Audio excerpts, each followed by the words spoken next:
What's going on, listeners? It's me, Will, your host this week for the Marvelite podcast. Here we are at episode 78. With me, we have two of our regulars. My regular co-host, say hi, Luke. What's up? And we also got our boy, Fayetteville34, a.k.a. Michael. What a dooski, guys. Glad to be back here on the Marvelite. I wasn't here last week, but got some good things to talk about this week. Are you done stuffing your face with pizza? No, I got one slice because I couldn't eat the whole thing because we had to get started. What kind of pizza was it? I got two. We got extra large pepperoni and extra large vegetarian for me mom. Oh, cool. Was it? I also want to... Yes? I was just going to say, was it from some kind of, like, obscure hipster pizzeria, or was it, like... No, the most Canadian basic pizza you can get in Ontario, okay. From Pizza Pizza. Shout out if you know what Pizza Pizza is. At least it's not frickin' what's it called, Little Caesars. Hot and ready. Anyway. Cardboard with cheese. Anyways, I want to remind our listeners that they can get 10% off with our code BRIDGE10 at lootcrate.com. The link will be down below, so you can get 10% off at lootcrate.com with our code BRIDGE10. Wait, they can? So, yeah. Dude, what? Yeah, you can do that? Yeah, man. Yeah, bruv. But, Luke, how are you doing, though? We know Michael's stuffing his fat face. He's not fat, he's skinny. Sorry, little Mike. I ended up dislocating my shoulder the other day. Ouch. How about that? Yeah, it's kind of a long story. I don't want to get into it, but to kind of sum it all Okay. up, my arm is super sore right now. Yeah, my shoulders, like, my traps for some reason are sore, and I don't know why. Do you work out your traps? I did bench, but it's not really my traps. Oh. More around my back and chest. You have some kind of disease. I don't know what else to tell you. I think I just slept weird, because it happened last night when I didn't sleep much. Then when I did sleep, I was next to my laptop. You know, like you do. Anyways, speaking of, I was about to say speaking of injuries, but no. I have no segue for this, so let's just get started with live-action movie news. Time for a hybrid movie talk, where we talk about Captain Marvel, who got its co-directors Anna Boden and Ryan Fleck, who I don't know who they are. Do any of you? They are up-and-coming directors. They haven't done, like, a terrible amount of work. But from what they've done has been pretty good. Marvel is pretty good at picking their directors. I know Kevin Feige had kind of went through a long, strenuous process of interviewing multiple directors for the film. Now, the film, I think, is already been scripted. I don't know if the script is complete, but I know it's in its final phases at the very least. So I think Kevin really wanted to make sure he had a strong script to go off of before they've picked their directors and made a final decision. And that was pretty fast because they just released that sneak peek from inside of Marvel Studios or whatever it's called, and they just had a bunch of like directors take some journalists around and show them some concept art and give them an idea of what they're going for like the next phase and beyond, and well, like for the end of this current phase as well. And they were saying like we're going to announce the director very soon for Captain Marvel. We weren't expecting this soon though. Oh yeah. So that's pretty interesting. And like it's one of those things, like I have faith in Marvel, whatever they do in terms of their cast picks and their directorial picks.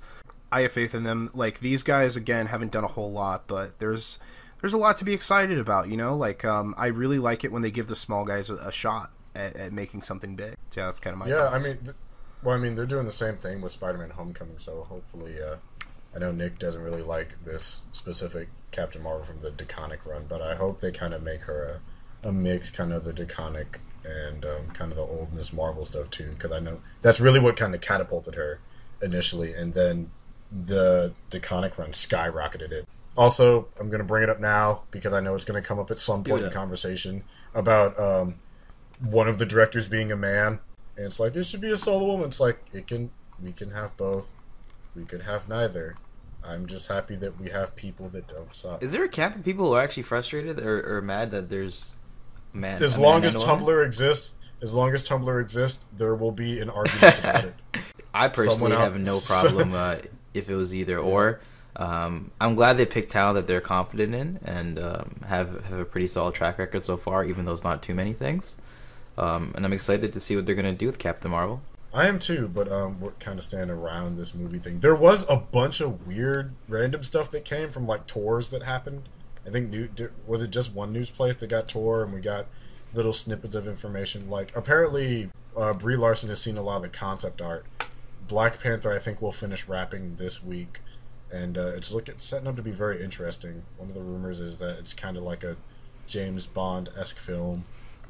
James Bond in Africa. Let's get it. Be dope as fuck. I'd be ready for it.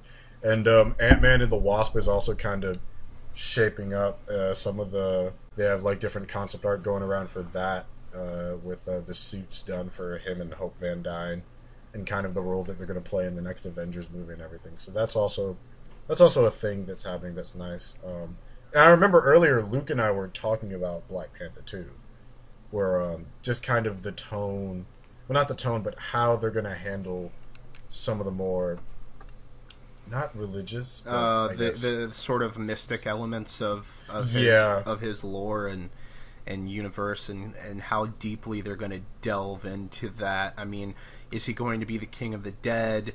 Are they going to go into the whole Egyptian pantheon and introduce Bast, and I'm really wanting that in Black Panther, but before we get too much sidetracked, that's kind of my thoughts on that. Yeah, I don't think they'll do King of the Dead, only because it's early in his career, because it's like his first couple of years, and King of the Dead happens a fair right, and maybe like his third movie. His third movie, you're thinking?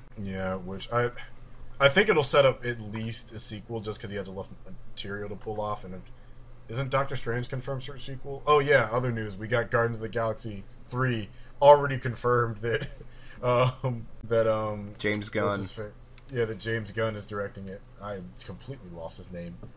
Just so a lot happened, and I don't know. I think we got early reviews too, and they're pretty split down the middle, where it's either some people think it's not as good as the first one, or some people love it. Here, like, my thoughts on that are, like, I know that James Gunn has put a lot of passion and heart into making these first two films, and I feel like he's kind of put his stamp on that universe, and to kind of let that go would be saying goodbye before you're like finished with it. It's like James Gunn kind of said, like, I don't want to like leave after the second film and then the third one not be what I want it to be, and then I'm kind of left to just be like one of those other directors out there that kind of just like ignores that third film altogether and be like, nah, that didn't happen. Just kind of have that kind of mentality. So I can understand why he wants to like round out a trilogy with these characters that he's put a lot of time and work into. But at the same time, I'm okay with it. It was almost expected. I didn't actually expect him to not do it. I kind of wanted to see what another director could bring to the table for the Guardians, and they've gone with a very specific aesthetic for Guardians of the Galaxy, which is very much not like the comics, and for the most part I'm okay with it because it works in the context of that universe and the context of the tone that they're going for. But I think that there's kind of a part of me that wants to see another director with a different vision take a crack at these characters. I think for Guardians, that with a third movie, I guess confirmed now, it wasn't confirmed before, it was more rumored, but now we know it'll be happening at some point. I think that he can tap into more with that third film, and I think he can kind of make it his Thor Ragnarok. Not to say that the first and second are really bad, especially because we haven't seen the second at all. Sorry with the little snippets. I think with the third one, he should take the opportunity to pull a lot more from that comic lore than he had before. Because I know he's established a very specific, very colorful Ditko-esque like aesthetic for space, which you can see that in the Thor Ragnarok trailer. That the Marvel cosmic universe is very, very like wide, and it's colorful and kind of weird looking, and I like that.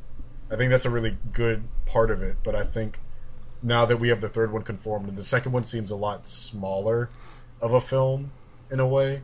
You think so? With the villains they have, I think so. But because it seems a lot more personal, because it's related to like Star-Lord's dad and from the rumors of like the plot leaks and everything, the story seems less about, since it's not an Infinity Stone, it's So- not like related to the overarching thing. It True. doesn't mean it's not going to be huge, but it's not. I think that Paragon's the main antagonist, right? Yeah, Yeah, or Aisha. or Aisha. I mean, same It's thing, but Yeah, it's Aisha and what's his name? The other guy. Oh yeah, didn't Sylvester Stallone get confirmed for Starhawk, yes, sort of. Sort of, I but don't not think really. he He had the same first name as him, I think. See, yeah, it's one of those things like Nathan Fillion. He's quote in the movie as quote Wonder Man, but I don't think that we're actually going to see Wonder Man, and I don't think we're actually going to see Starhawk, and it's kind of upsetting. However, James Gunn did talk about the film setting up the next the next decade of Marvel films moving forward. So I'm assuming that they might transition out of this current cast at some point and kind of move on, maybe do like a Guardians 3000 film or something like that. And honestly, I think that would be really cool if they could do like an either a film or a series of like anthology films of like an OG Guardians storyline. I think that would be really, really cool.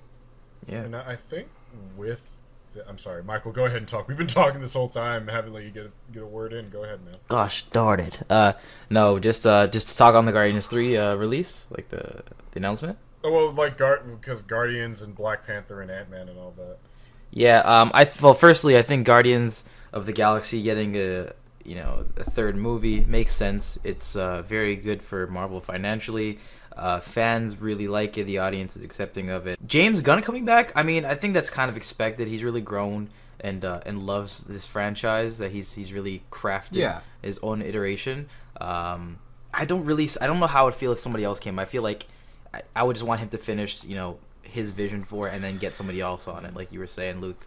Yeah, because it is very specific. Like if someone else were to, I feel, get on Guardians 3, for example, it would feel very. I don't know if I would like it because I don't know if I would like that new take on it without finishing their the three Guardians. Yeah, I think you should take the opportunity to actually branch out and kind of you can use this you can kind of springboard Guardians and make them your more Space Avengers team, and you can add to the team and have it fluctuate like from one to another and shift it over and have it be kind of like the Avengers are now, where you're having the new Avengers. You can have like the new Guardians, which could be like the Guardians 3000 team. Yeah, and I think he could do that. He could kind of Joss Whedon that if he wanted to, and I think that's what he should do going forward. He should probably. I really think a lot of people have been looking for that everyone wanted. Which one are we talking about here? Annihilation. Oh, Annihilation Wave, yeah. I think for a third film, he should maybe try and tackle that. You can have a bigger team and you can have a much bigger story, but it doesn't have to be like Infinity Gauntlet related. Exactly. Actually, something like that. You know what I was thinking? I was actually thinking instead of, well, they can't really do Annihilation, at least not with Annihilus because he's a Fox, but they could do Annihilation Conquest. And Annihilation Conquest involves Ultron. Ultron had actually been in cryostasis in space because he's not an idiot, so he kind of had like a backup that he shot a piece of his consciousness into space in case he was ever defeated on Earth. What a gangster! Oh my god! Which you could retroactively do that. He's smart, it's not right? Like you couldn't. Yeah, we didn't see every single minute of Ultron planning stuff. No, exactly. And if Marvel's smart and they want to take another crack at Ultron, they definitely could set that up so easily. So essentially, Ultron finds an alien civilization finds him, and once he gets on their ship, he overrides it and completely takes it over. And it's so funny because you know how the alien race reacts? They give up. They're just like, well, we're bowing down to you because we need something to worship. Well, so he kind of just takes control, and then bam, like that, he has an alien army. He attacks Hala, the Kree homeworld, and it's crazy. It's an absolutely crazy read. It's probably one of my favorite arcs of the 08 run. The Thanos Imperative is good too. War of Kings is good. Realm of Kings is good. Guardians Volume 1 and 2. Those are all fantastic. But if Marvel, I think, wants to take another crack at it, they should do Annihilation Conquest. But that story also heavily features Quasar and Moondragon. So to tell that story, I wouldn't want that story told without those two characters. And you can introduce them because they're owned. Also too, and I'm still salty. I'm probably one of like 4 people on the entire planet that is still salty that Bug hasn't appeared anywhere yet. Damn. I hope he shows up at some point. Like I'm not salty about it, but like I think it'd be neat to have him around. How are you gonna do Mantis without Bug, and how would you do Quasar without Moondragon? It's the same thing with like Aisha Paragon. How are you gonna do her without Adam Warlock? Well, we haven't seen the second movie yet, so we don't. I don't think Adam Warlock's gonna be in the second film. But yeah, you're probably right. Yeah, one can only hope. Yeah, before we lose time, I guess we should I guess flash up the TV topic since we're staying in the realm of live action things. So yeah, New Warriors, they got their character lineup. So we got Doreen Green, the Squirrel Girl, Craig Hollis, who's Mr. Immortal, Dwayne Taylor, the Night Thrasher, who's Black Batman with social media, Robbie Baldwin, who's Speedball, Zach Smith, who is Microbe, just probably one of the wackest, most useful powers I've ever seen is talking to germs, and Deborah Fields, who's Debris, low-level telekinetic and trickster.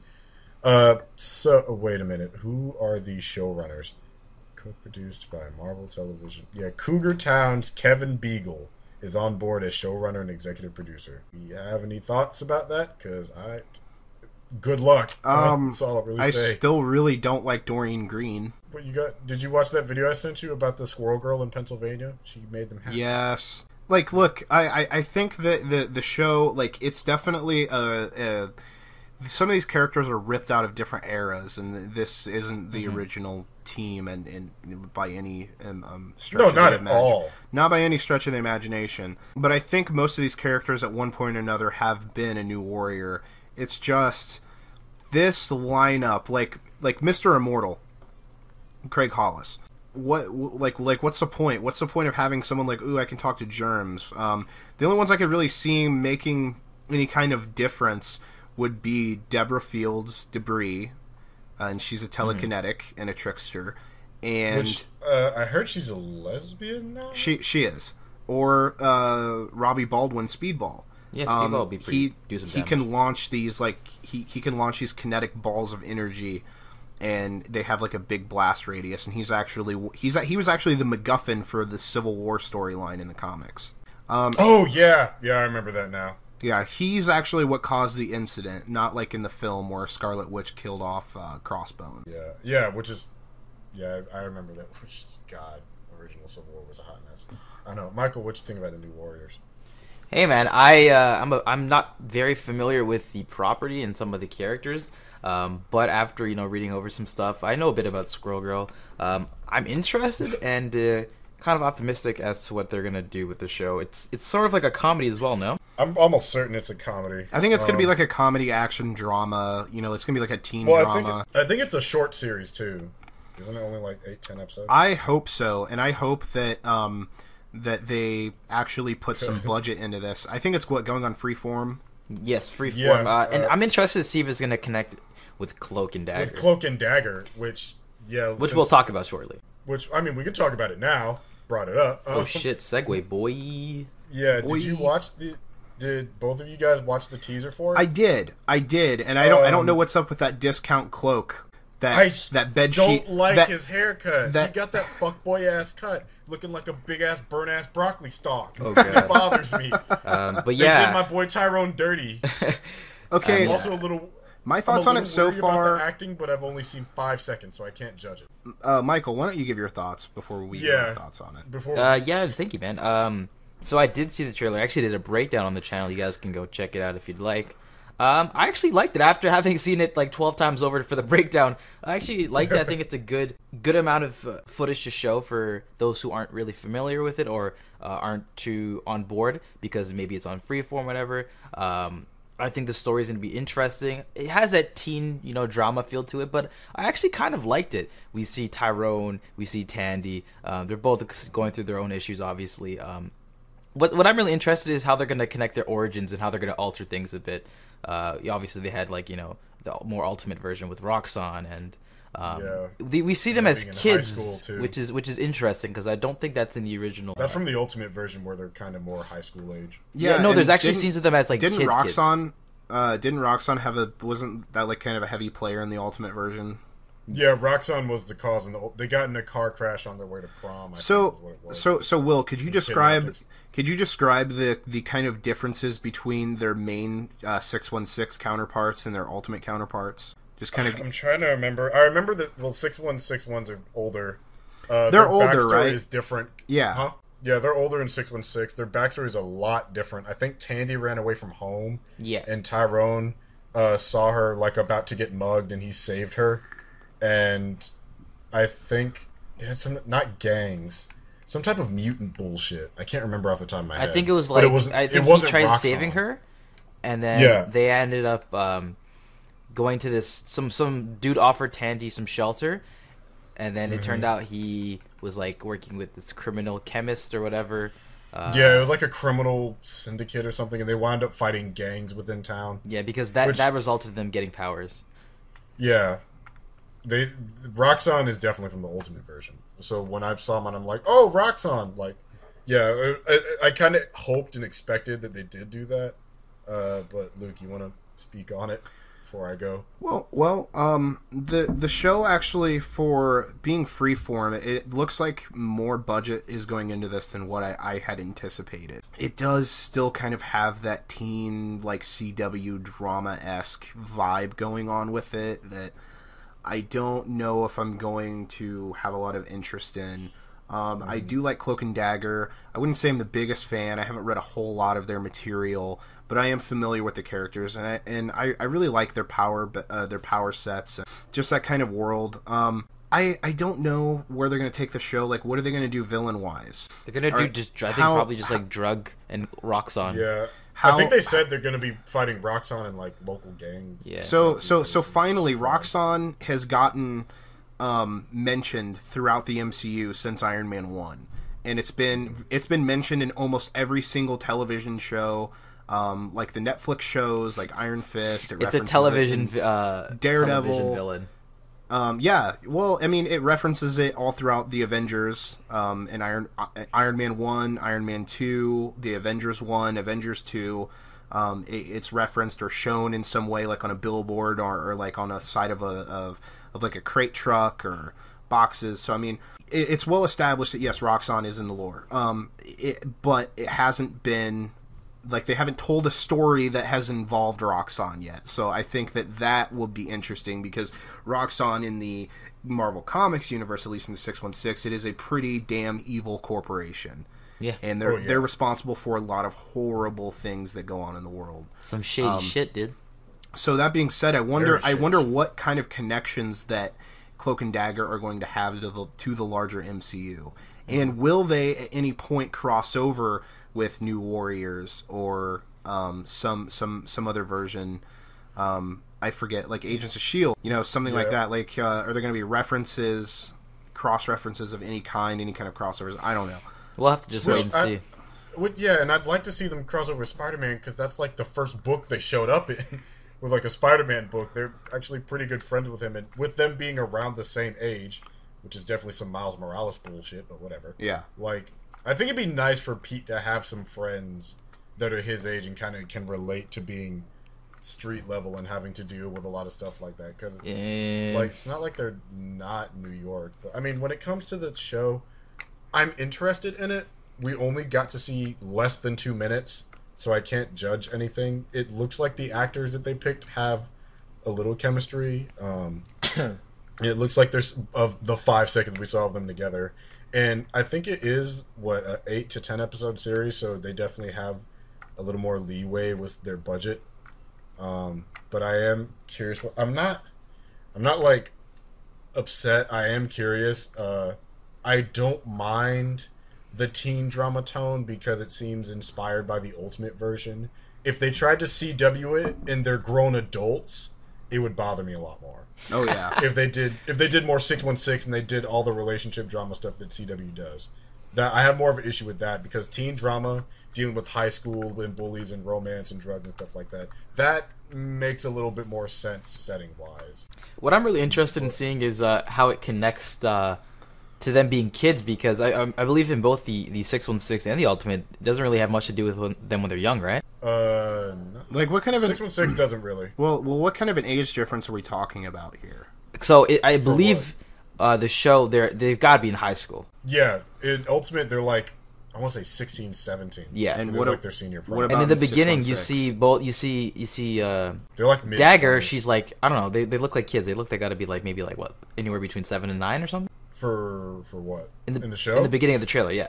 Yeah. That's how they got their powers. Or like, I'm really interested to see how Roxxon probably connects to that when they were kids. Were they testing on kids with drugs in the beginning, and they found each other again in high school, and that's how their powers started working better? I think they did show that car crash scene, so it might be that direct pull from the Ultimate version. Yeah, it could be. But I'm not sure because they didn't exactly show the context. So I'm interested in seeing it, but yeah. But quick thing before we go into questions, want to remind our listeners again, they can get 10% off at LootCrate.com with our code Bridge10.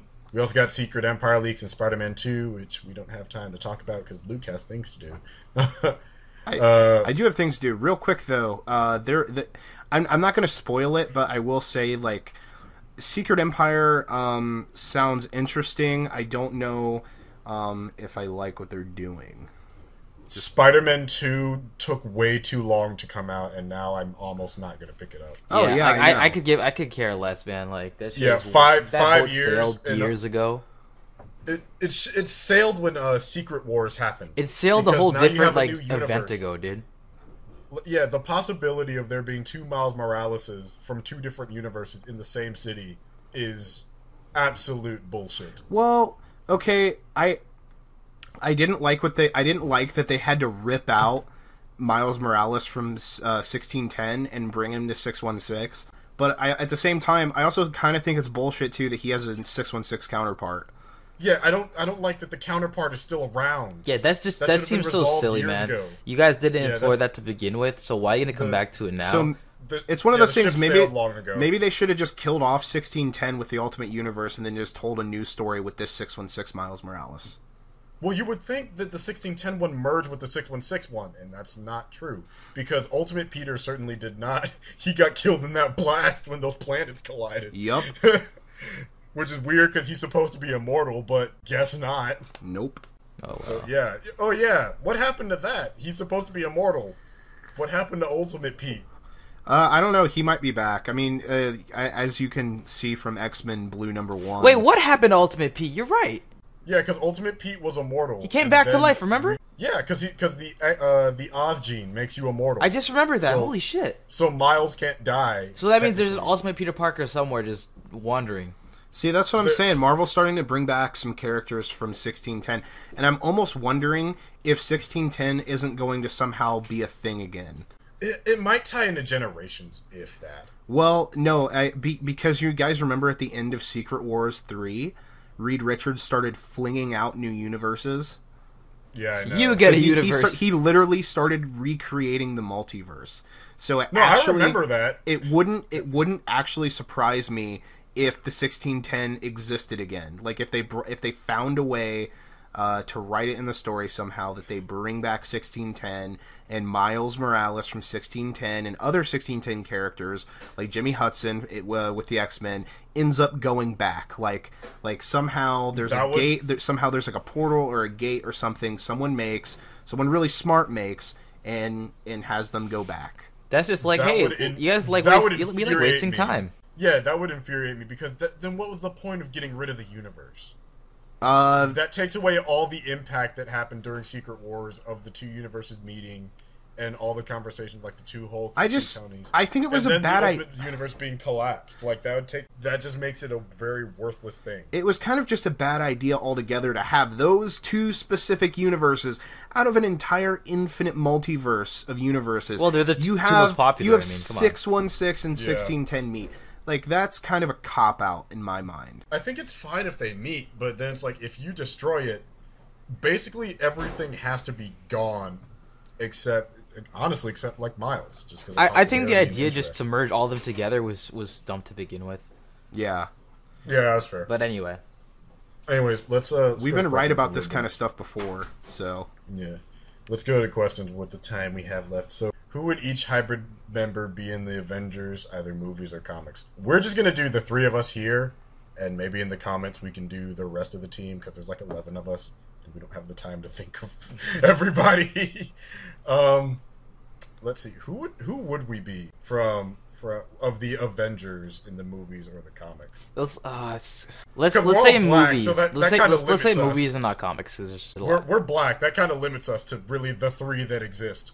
I guess if you want to say me, I'll just say who I feel. You know, I honestly think I'm Pepper Potts, but you think you're Pepper Potts? No, I'm just playing. Come on, you can't be Pepper. You're not a ginger. I'd say Hawkeye for me. Hawkeye. You're gonna say Hawkeye? I don't know who I'd be. Vaporeon. yes. I guess I'll be Vaporeon. I'm the newest recruit in the Avengers. The great Lord Vaporeon. I don't know. Who do you guys think I'd be? Blue Marvel.